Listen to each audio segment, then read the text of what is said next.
तो समझ लो वहां से भगवान चले जाते हैं। अच्छा, 1,00,000 रुपए की बात हम आप लोगों को बता रहे हैं। इस धरती पर ऐसा कोई जीव पैदा नहीं हुआ है जिसके अंदर ज्ञान का अहंकार ना हो। ज्ञान का अहंकार हर किसी को है, कोई ऐसा नहीं है। ज्ञान का अहंकार हर किसी को है, लेकिन अहंकार का ज्ञान किसी को नहीं है। और जिसे अहंकार का ज्ञान हो जाता है उसे ही हमारे कन्हैया की प्राप्ति हो जाती है। ये बात अगर आप प्रैक्टिकल करके देखना चाहें तो आप लोग भी देख लें कि ज्ञान का अहंकार सबको है। ऐसे आप अपने गांव में ही किसी से कह के देखना, किसी आदमी से कहना, आज शाम को ही जाके कहना, भाई साहब तुमसे ज्यादा हमारे डिया पैसा है, तुमसे ज्यादा हमारे डिया पैसा है। तो वो कह देगा हाँ भाई साहब हम तो गरीब आदमी है, तुमसे ज्यादा हो सकता है पैसा। फिर किसी से कहना तुमसे ज्यादा हमारे डिया खेत है, तो ये भी मान लेगा भैया हाँ हम तो कमजोर है, मुझसे ज्यादा तुम्हारे पास खेत होगा। तुमसे ज्यादा हमारे पास ताकत है, तो ये भी वो स्वीकार कर लेगा हम तो कमजोर आदमी है। सब मान लेगा, हर जगह वो छोटा बन जाएगा। लेकिन आप काऊस है, किसी से एक बात कह के देखना, क्या कि भैया तुम्हें बुद्धि ना है, तुम्हें बुद्धि कतई ना है, नहीं कह के देखना काऊस तुम्हें बुद्धि ना है।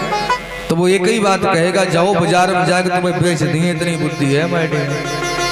हाँ बेच दिए तुम, ऐसे और ना समझिए। क्यों? अपने को कोई कम बुद्धि वाला मानता ही नहीं है, सब अपने को बुद्धिमान मानते हैं। तो भगवान गोपियों को छोड़ करके राधा का हाथ पकड़ कर अंतर ध्यान हो गए। राधा का हाथ पकड़ करके भगवान चलते चलते कुंज वन में पहुंचे। इधर गोपियां रोती हुई भगवान को ढूंढने के लिए निकल पड़ी। अहंकार का ज्ञान हुआ, अरे मैंने कन्हैया से ये क्या कह दिया, कन्हैया के कंधों पे बैठने के लिए कह दिया। सब गोपियां बावली हुई ढूंढ रही हैं भगवान को। इधर भगवान राधा का हाथ पकड़ के जा रहे हैं। तो ध्यान देखो, राधा साथ में कन्हैया के चल रही हैं। तो अब राधा जी को अहंकार हो गया। ये कथा कोई साधारण नहीं है, हम लोग ऐसे समझें प्रसाद ले लो भैया। भगवान ने गोपियों का अहंकार नहीं रखा। जिन गोपियों से कन्हैया इतना प्रेम करते हैं उनका अहंकार नहीं रखा, उनको छोड़ के चले गए। अब देखो राधा को अहंकार हो गया। राधा को किस बात का अहंकार हो गया कि कन्हैया सब गोपियों में हमें ज्यादा चाहते हैं, इसलिए सबको छोड़ के हमें संग में लेके आए हैं। तो राधा जब भगवान के साथ में चल रही है तो चलते चलते राधा ने भगवान कन्हैया से कहा, क्या कहा? अरे राधा बोली मनमोहन से। राधा कन्हैया से बोली, कन्हैया अरे राधा बोली मनमोहन से, अब हमसे चला नहीं जाता।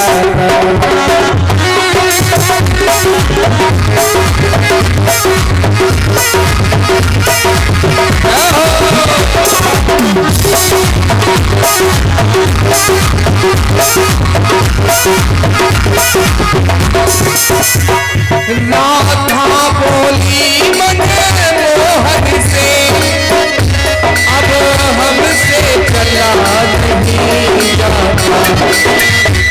राधा ने कहा कन्हैया चल गई राह चलते चलते, थक गई राह चलते चलते, कंधों पे बिठा लो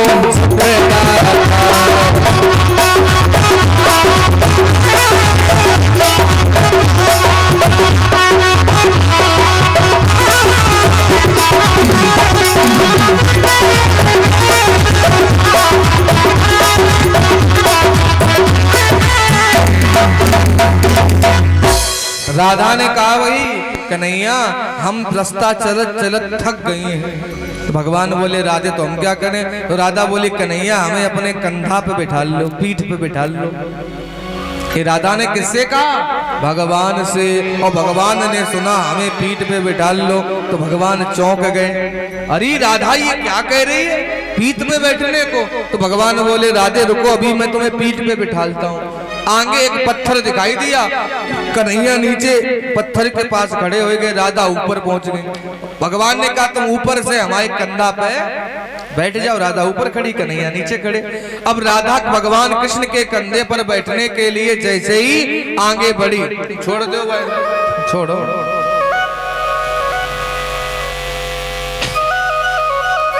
इधर देखो, जैसे ही राधा भगवान कन्हैया के कंधा पे बैठने के लिए अपना भार आगे बढ़ाया, राधा ने अपना वजन छोड़ा और जैसे ही हाथों को यूं पकड़ने के लिए किया, वैसे ही भगवान कन्हैया अंतर ध्यान हो जाते हैं, मुंह के बल जमीन पर गिरे। जैसे ही जमीन पर राधा गिरी, माथा जमीन पर लगा, तुरंत अहंकार का ज्ञान हो गया। ओहो, मैंने ये भगवान से क्या कह दिया, मैंने कृष्ण से भगवान से कंधे पे बैठने को कहा। तुरंत अहंकार का बोध हुआ, आंखों से आंसू निकलने लगे। तब तक गोपियों का पूरा झुंड कन्हैया को ढूंढता ढूंढता राधा के पास आ गया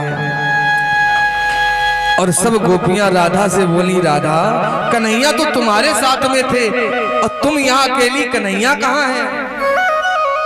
तो राधा कहने लगी, गोपियों तुम्हारी तरह मैंने भी अपने मन में अहंकार को जन्म दिया। मैंने कन्हैया को पीठ पे बैठने को कहा तो हमें छोड़कर चले गए। तो रोती हुई सब गोपियां आज भगवान से कहने लगी, हे कन्हैया तुम्हारी गोपियां तुम्हारे चरणों में ही अपने प्राणों को त्याग देंगी। हे कन्हैया जहां भी हो आ जाओ, वन वन में भटक करके तुम्हें ढूंढ रही हैं। रोती हुई सब गोपियां एक ही बात कह रही है, हे कन्हैया कब आएगा मेरा सावरिया, कब आएगा मेरा